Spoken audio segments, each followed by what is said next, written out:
No Jumper, coolest podcast in the world. And today we're having a very important, iconic conversation.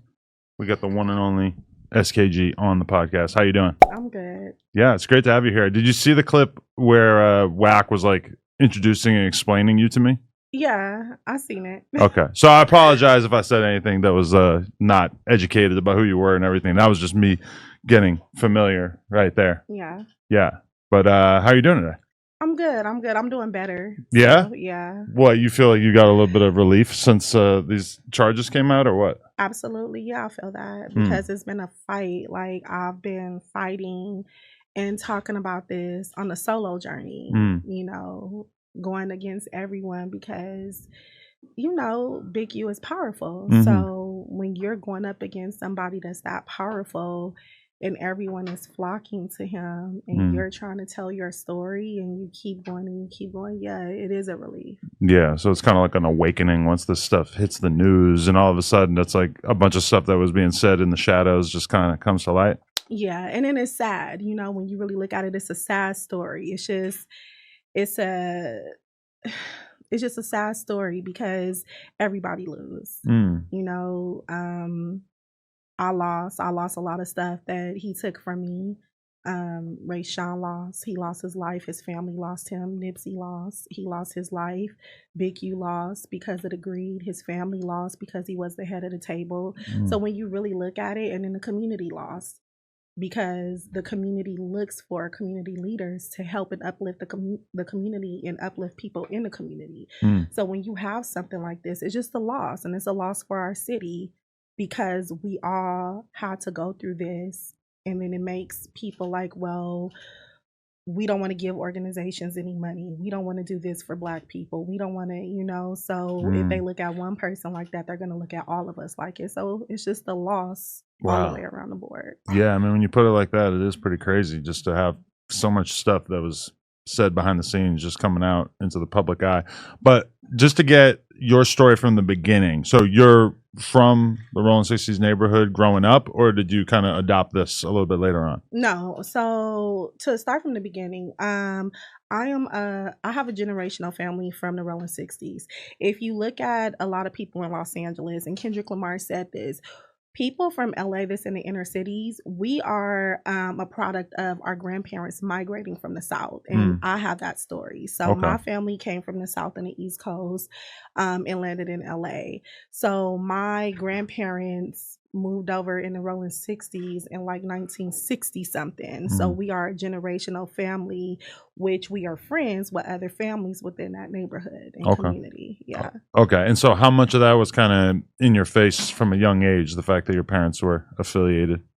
I mean, so me growing up, it's not even the affiliation, it's the dysfunctional living, if we can start there. So coming from a dysfunctional family and a dysfunctional household, I was already born into that. And my mother told me that because I was crying and complaining, and I'm like, you guys, everybody is just up. And she said it was already there. You was just born into it. And when you kind of look at stuff like that, it make you look at things differently. So everything was already happening. I was just born into the dysfunctionalness, and which included the gangs, the drugs, prison, just all type of crazy stuff. And I just had to find my way through that, if that makes sense. No, definitely. So do you have a lot of memories of seeing very wild things going on from a really young age? Yeah, from a young age. So my mom, her family is from out the 60s, out the west side. My father used to run with a guy named Jimmy Lavender. They started the Nine Deuce Bishop Bloods on the east side. Okay. So my mom's side was from the west side. My dad's side was from the east side. Growing up, my mother, she was on drugs when I was young. And so my brother, who was from 60s, but he passed away, he took care of me. And then our father was in and out of prison. He couldn't take care of me, because it was so much for my brother because he was young. Right. And so then we went to go live with my grandmother. And then my grandmother was over in the 60s. And so I was over there with my grandmother until my mother got off drugs. And, just growing up, I seen all type of stuff. Our house used to get shot up by the VNGs. They used to come over, do drive-bys. My mother's on drugs, her siblings on drugs. Her brothers is hustlers. They in the streets making money. People's getting killed. It's just a lot.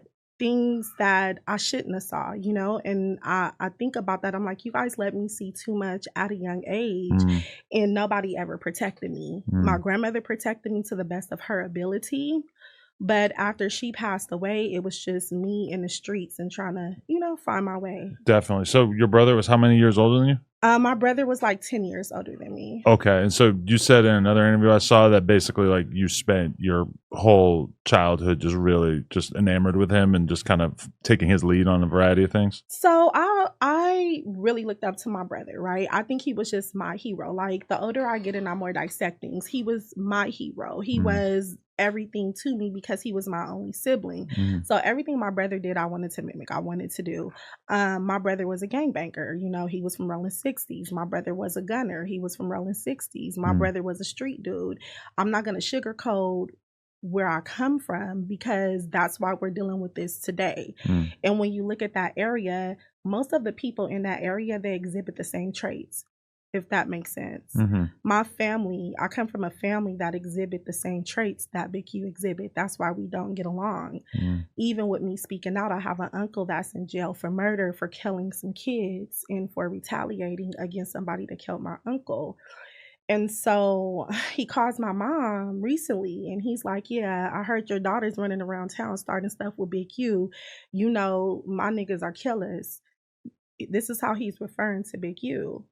So I get into it with my mom in a sense and tell her to tell her brother to keep my name out his mouth. You already in jail for killing kids.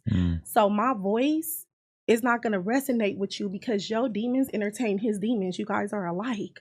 So someone like me saying this isn't right, you're not going to be on my side because in your mind and your spirit is right because you resonate with the evilness that he does. Does that make sense? So I'm literally one person going up against everybody. Right. Definitely. So what'd you do like after high school? Did you graduate? Yeah, I graduated. Okay. Did you go to college or anything? Yeah, I went to college, but my thing was more so music. Okay. Like, so I was actually locked up. So let's go back. Oh, okay. Yeah. Okay. So I was with my grandmother. My grandmother passed away. I went back with my mother. My mother got off drugs. I stayed with my mom for a couple of years. It was very toxic and I was basically in the streets. And so that's when I turned to music. At this time, I'm like 13, 14. I'm in the streets. I'm going to studios and I'm like, okay, I'm just going to try to get a deal. I got my first apartment at 15, got a job at Martin Luther King Hospital at 16. I started making my own money, doing my own thing. My first apartment I got was on Crenshaw 48th. The landlord, Mr. Leonard, gave it to me. I gave him cash. I was 15 and had my own place. So I was always out here hustling and grinding. I ended up going to juvenile hall. I had to do a year and a half because I had got in trouble. While I was in there, I was writing music. And so when I got out, I started recording the music that I wrote in there. And that's the music that I got to deal with Death Row Records. Okay. So how'd you even get into the view of Suge? Okay, so it was someone else from Rollin 60s named Keita Rock. Have you ever heard of Keita Rock? Yeah. I got my deal because of Keita Rock. Okay. And I want to reiterate this. Everybody that's from the neighborhood is not bad, right? Right. Everybody that's from the inner city or even from gangs are not bad people. You have really good people. I have men that have mentored me, right? But then you have people like Big Q.